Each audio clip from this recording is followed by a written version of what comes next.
अगर इस वीडियो को आपने पूरा देखा तो बोर्ड एग्जाम में आने वाले सवालों में आप गलती नहीं करेंगे। परीक्षा में 100% आने वाले सवाल की बात करते हैं हम। प्रश्नावली 8.1 का क्वेश्चन नंबर 7 आपके स्क्रीन पर है। सवाल कुछ इस प्रकार से है कि यदि cot theta is equal to 7/8 हो तो फिर आप पहला है 1 प्लस साइन थीटा कोष्टक 1 माइनस साइन थीटा बटा 1 प्लस कोस थीटा कोष्टक 1 माइनस साइन थीटा का मान ज्ञात कीजिए। दूसरा है कोट स्क्वायर थीटा का मान ज्ञात कीजिए। सबसे पहले तो कोट थीटा की जो वैल्यू है 7/8 इसको लेते हैं। कोट थीटा बराबर हमको दे रखा है जी 7/8। वैसे बेसिकली कोट का मतलब होता है, टेन का मतलब होता है लंब बटे आधार, तो कोट हो गया आधार बटा लंब यानी a बटा l। यानी हमारे पास में आधार और लंब इस प्रकार से हमें पाइथागोरस प्रमेय लगा करके इसमें कर्ण निकालना है। यह आप लोग पहले से ही जानते हैं, बहुत ईजी है, बहुत ईजी है। आप लोग ध्यान से यहाँ पर देखिए पाइथागोरस प्रमेय। एक ट्राइंगल समकोण त्रिभुज ले लेते हैं। यहाँ पर त्रिभुज का नाम लिख देते हैं ABC और ये जो कोण है ये थीटा है, तो फिर लंब कौन सा हुआ ये, तो फिर ये 8 होगा और आधार ये, तो ये 7 होगा। हमें कर्ण ज्ञात करना है। पाइथागोरस प्रमेय क्या कहती है, कर्ण स्क्वायर बराबर लंब स्क्वायर आधार स्क्वायर प्लस लंब स्क्वायर। कर्ण हमारे पास में नहीं है, यानी कर्ण की जगह पर आप लिख दे AC का स्क्वायर। हमारे त्रिभुज में क्या है जी AC है। लंब की जगह हम लिख रहे हैं AB का स्क्वायर प्लस आधार की जगह हम लिख रहे हैं BC का स्क्वायर। AC तो AC ही रहेगा, इसकी वैल्यू निकालनी है। AB हमको दे रखा 8 का स्क्वायर प्लस BC हमको दे रखा 7 का स्क्वायर, तो AC का ओवरऑल स्क्वायर क्या हो जाएगा 8 का 64 7 का 49। दोनों को ऐड करेंगे तो 9 और 4 13, 1 6 4 10 11 113। AC का मान आया जी हमारे पास में अंडर रूट 113। 113 का कोई वर्गमूल नहीं हो सकता, तो ये अंडर रूट में रहेगा। ये सवाल, ये जो AC का जो मान है ये अंडर रूट में रहेगा, यानी कर्ण का मान हमारे पास में आ चुका है अंडर रूट 113। अब हमें बोला गया है सवाल के अंदर कंडीशनल उसको जो है मान रख करके सॉल्व करना है। पहला क्या है जी, किसका मान ज्ञात करना है, यह है जी 1 plus sine theta 1 minus sine theta upon 1 plus cos theta bracket 1 minus cos theta. आप देख सकते हैं, चेक कर सकते हैं कि ये सही है कि नहीं। मान जो है साइन और कोस के मान हमको इस प्रकार से रखने हैं जिस प्रकार से आप ब्रैकेट में आप लोगों को दे रखे हैं। तो इसमें थोड़ा आगे देखते हैं हम लोग कैसे होगा ये। बराबर साइन की वैल्यू 1 प्लस लंब बटे कर्ण। लंब हमारे पास में 8 है और बटा में कर्ण हमारे पास में अंडर रूट 113 है। फिर 1 माइनस 8 बटे अंडर रूट 113। ये हो गया जी आपका साइन का मान लंब बटे कर्ण। कोस का मान होता है आधार बटे कर्ण, तो आधार हमारे पास में क्या है जी, आधार हमारे पास में है 7 बटा अंडर रूट 113 और 1 माइनस 7 अपॉन अंडर रूट 113। ये जो मान रखे ये मैं उम्मीद करता हूँ आप लोगों को समझ में आए होंगे। अब हम इनको सरल करते हैं। इनको सरल करने का तरीका क्या है, पहले हम ब्रैकेट के अंदर एलसीएम लेंगे। यहाँ पर इसके बट्टा में 1 करके करते हैं, सभी के बट्टा में 1 कर लेते हैं, सभी का एलसीएम लेकर के सोल्व करना है। कैसे लेंगे देखिए, ये लाइन खींची मेन वाली, ब्रैकेट बनाया और एक लाइन अंडर रूट 113 नीचे ले लिया और क्रॉस गुणा करेंगे यहाँ पर, तो अंडर रूट 113 यहाँ पर आ जाएगा और 8 जो है 1 से गुणा करके 8। इसी प्रकार से इधर क्या होगा जी, अंडर रूट 113 माइनस के 8 बटा अंडर रूट 113। ये आप लोग देख सकते हैं कैसे हुआ। तो अब नीचे जो मैं लिखूंगा आप लोगों को समझ में आ जाएगा, डायरेक्ट लिखते हैं ये कैसे हुआ। अंडर रूट 113 प्लस के 7 और इधर आपके पास में अंडर रूट 113 माइनस के 7 और बट्टा में अंडर रूट 113। ये चारों अपन ने कर दिए। अब आगे ऊपर वाले को सेपरेशन करना पड़ेगा। कैसे करेंगे सेपरेशन देखिए, under root 113 plus 8 under root 113 minus 8 upon under root 113 under root 102 संख्या नीचे बट्टा में दोनों गुणा हो जाएगी तो बचेगा 113। मतलब दो सेम संख्या का अगर अंडर रूट में हो तो स्क्वायर करने पर उनका अंडर रूट हट जाता है। इसी प्रकार से नीचे भी आपको यही तरीका करना है सेम। क्या होगा, under root 113 plus 7 under root 113 minus 7 और नीचे बट्टा में 113। अब अंडर रूट 113 से कट जाएगा, a plus B A minus B, A plus B A minus B. एक सरसमीका होती है, मैं आपको यहाँ बता देता हूँ, एक बार plus A plus B A minus B, एक बार प्लस एक बार माइनस का प्रसार होता है a square minus B square. तो यहाँ पर भी इसी प्रकार से under root 113 plus 8 under root 113 minus 8 इसका स्क्वायर प्रसार करेंगे तो क्या होगा जी, अंडर रूट 113 का स्क्वायर माइनस 8 का स्क्वायर और बट्टा में अंडर रूट 113 का स्क्वायर माइनस 7 का स्क्वायर।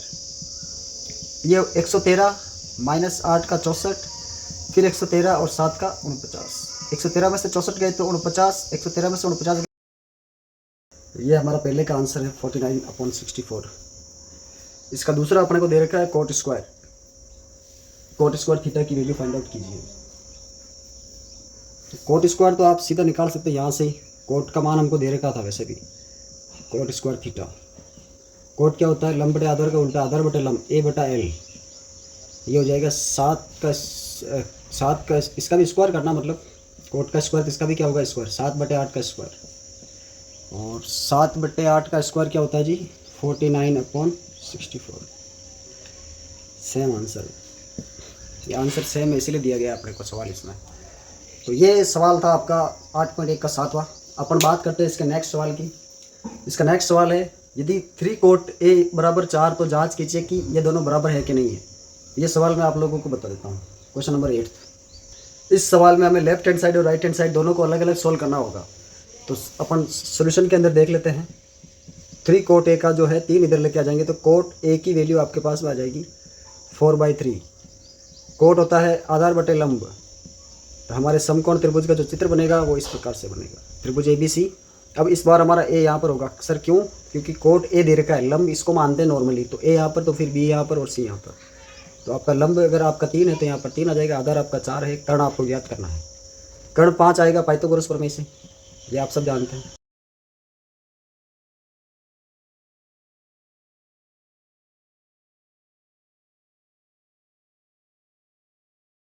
लंब हमारे पास में कितना है जी? बी ए कर्ण होगा। लंब हमारे पास में 3 का स्क्वायर और 4 का स्क्वायर। 3 का 9, 4 का 16, टोटल हुआ 25। बी ए 25, तो बी ए का वर्गमूल 25 का वर्गमूल हो जाएगा 5। तो के का मान हमारे पास में 5 आ चुका है। अब हमें 10 और ये left hand side right hand side अलग अलग लेकर के सॉल्व करनी है। तो हम सबसे पहले ले लेते हैं लेफ्ट हैंड साइड, LHS। क्या है जी लेफ्ट हैंड साइड? 1 - 10 स्क्वायर है अपॉन 1 + 10 स्क्वायर है। तो यहाँ जो है 10 की वैल्यू पुट करनी है, तो इसको पार्टीशन में करते हैं अपन। ये हो जाएगा 1 - 10, इसका उल्टा कर दो 3/4, 3/4 का स्क्वायर। 10 स्क्वायर है तो इसका भी स्क्वायर हो जाएगा अपॉन 1 + 3/4 का स्क्वायर। ज़्यादा कुछ अगर पिछला सवाल ढंग से देखा तो अगर समझ में आ गया तो फिर ज़्यादा कुछ पूछने की जरूरत इस सवाल में पड़ेगी नहीं आप लोगों को। 1 - 9/16, 1 + 9/16। देखिए कैसे हुआ। फिर LCM लाइन खींची 16, 16 1 × 16, 1 से गुणा होगा, 1 से 9, 9 से 1 गुणा के ऐसे। और फिर से आपके 16 नीचे और 16 + 9, 16 से 16 तो कट गया, 16 में से 9 गए तो 7, 16 और 9 25। इसका आंसर हमारे पास में लेफ्ट हैंड साइड की वैल्यू हमारे पास में प्राप्त हुई 7/25। अब हम राइट हैंड साइड लेंगे। क्या राइट हैंड साइड की वैल्यू भी हमें यही प्राप्त होती है कि अब RHS हमारे पास में है cos square A - sin square A। रखिए मान कोस का, आधार बटे कर्ण, आधार 4, कर्ण आधार तो 4 है, कर्ण 5 है, तो 4/5 का स्क्वायर माइनस साइन स्क्वायर, लंब बटे कर्ण का स्क्वायर 3/5 का स्क्वायर। तो 4/5 का स्क्वायर हो जाएगा 16/25, 3 का हो जाएगा 9/25। 25 एलसीएम लेंगे, सेम संख्या एलसीएम में होती है तो ऊपर वाली ऐसे कैसे आती है? 16 - 9, 16 में से 9 गई तो 7/25। अतः है LHS बराबर है RHS। यही हमको इसमें दर्शाना था। यह हमारा सवाल नंबर 8 हो गया जी। ये सवाल अगर आप लोगों को कहीं कोई परेशानी हो वापस पूछ सकते हैं, कमेंट्स में पूछ सकते हैं, आप लोग मुझे मैसेज कर सकते हैं। बढ़ते हैं अगले सवाल की ओर। इसमें 8 सवाल हमने कर लिए हैं, करीब करीब 11 सवाल है। तो 9वां सवाल कुछ दे रखा है कि त्रिभुज ABC में जिसका कोण B समकोण है, यदि tan A = 1/√3 तो निम्नलिखित के मान ज्ञात कीजिए। निम्नलिखित के मान ज्ञात कीजिए। sin A cos C + cos A sin C, cos A cos C - sin A sin C। अच्छा सवाल है, समझने लायक सवाल है। ये सवाल समझ में अगर आ गया आप लोगों को, वैसे कॉन्सेप्चुअल इस सवाल में कुछ चीज़ें छिपी हुई है जो मैं आपको समझाऊंगा तो आपको और भी क्लियर होगा। वैसे पहले बता चुका हूँ, अभी और देखते हैं। देखिए ध्यान से इस सवाल को। 9वें सवाल की बात करते हैं अपन।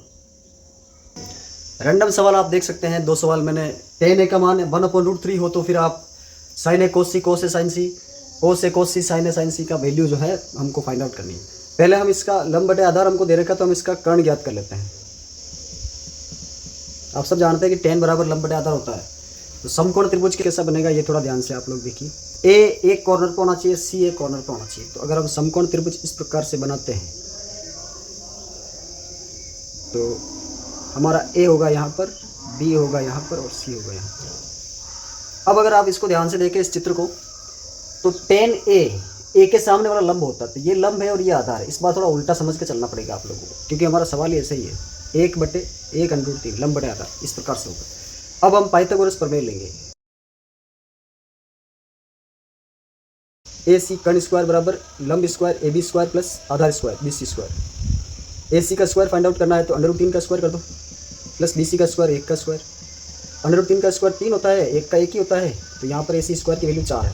देन ए सी बराबर हमारे पास में आ जाएगा 2। 4 का वर्गमूल क्या होता है? 2 होता है। अब हम इसका पहला ज्ञात करते हैं, देखिए ध्यान से। फर्स्ट हमारे पास में है साइन ए कोस सी प्लस कोस ए साइन सी। यहाँ ध्यान रखने वाली बात सिर्फ इतनी सी है कि जब आप ए और सी लेते हैं तो आपका लंब बदलता है, चेंज होगा। कैसे? जब आप साइन ए लिखेंगे तो साइन का वैसे मान होता है लंब बटे कर्ण। साइन का वैसे मान क्या होता है जी? लंब बटे कर्ण। अब यहाँ लंब कौन सा होगा? ए के सामने वाला माना जाएगा। इस स्थिति में, साइन की स्थिति में ए के सामने वाला, यानी ये बी सी लंब होगा। तो आप जब साइन ए का मान रखेंगे तो आप क्या मान रखेंगे? लंब बटे कर्ण, और लंब है बी सी, तो बी सी का मान है 1 और कर्ण हमारे पास में आ गया 2। ये आपका कर्ण 2, 1/2 गुणा। अब आपने कोस लिया, कोस का मान वैसे आधार बटे कर्ण होता है, लेकिन यहाँ पर सी लिखा हुआ है, इसका मतलब सी के सामने वाला लंब होगा। तो आधार कौन सा सर? यही है। यानी यहाँ पर कोस के अंदर भी मान क्या आएगा? 1/2 ही आएगा, आधार बटे कर्ण। क्यों आया सर ये सेम सेम क्यों है? साइन कोस एक जैसे कैसे हो गए? क्योंकि यहाँ पर ए और सी है, उस स्थिति में कर्ण लंब चेंज हो जाते हैं, तो दोनों सेम हो गए। बाकी साइन कोस का मान कभी सेम नहीं होता। प्लस कोस सी, कोस है। अब इस बार देखिए, ये कोस सी का मान 1/2, ये अलग आएगा। क्यों? क्योंकि एक के सामने वाला लंब है। इस बार लंब भी है तो आधार कौन सा हुआ? ये हुआ। तो यहाँ कोस का मान होगा √3/2। ये कैसे हुआ? √3/2 ये कैसे हुआ?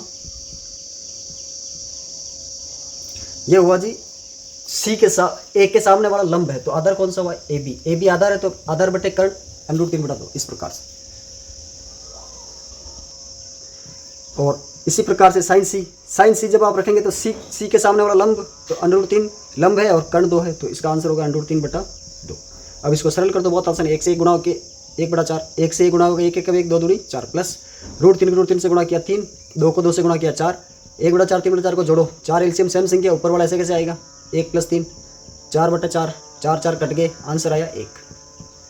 तो इसका जो आंसर आया जी हमारे पास में 1 प्राप्त हुआ। अब मैं आप लोगों को नेक्स्ट जो सेकंड है ये आप लोगों के लिए छोड़ता हूँ, आप इसको सोल्व करेंगे कोस ए कोस सी, और इसको देख करके इसका आंसर मुझे कमेंट करेंगे कि आंसर क्या आता है इसका। इसका आंसर मैं पेंडिंग आप लोगों के लिए छोड़ता हूँ, आपको SW में इसको करना है, और इसका आंसर मुझे ज़रूर बताइए आप लोग। कमेंट्स आते नहीं है वैसे वीडियो के अंदर, आने चाहिए, और आप लोग जो है सॉल्यूशन करके आंसर मुझे निकाल के बताइए कि क्या आपके इसका आंसर, वैसे पता होगा आपके उस आंसर शीट में, लेकिन आपको बताना है क्या आंसर है, या आपको करके बताना। आप खुद सेल्फ करेंगे, आप बताएंगे कि सर मैंने खुद करके बताया। ठीक है, ओके। 10वें सवाल में त्रिभुज PQR में जिसका कोण Q समकोण है, ये चीज़ कंडीशन दे रखी है। इस सवाल को हम सेपरेटली अलग वीडियो में सोल्व करेंगे, क्योंकि ये सवाल वैसा ही है जैसा आपका छठा सवाल था। हमने छठे सवाल को एक ही सवाल में, एक वीडियो में एक ही सवाल किया, इसी प्रकार से 10वां भी एक वीडियो में एक ही सवाल होगा, और 11वां उसके साथ ही डिस्कस कर लेंगे, और ये प्रश्नावली 8.1 पूरी हो जाएगी। इसके आगे बढ़ेंगे फिर उसके बाद में। तो तब तक के लिए इतना ही। अगला सवाल अगले वीडियो के अंदर देखेंगे अपन, और आप लोग देखते रहिए। Keep watching, thank you.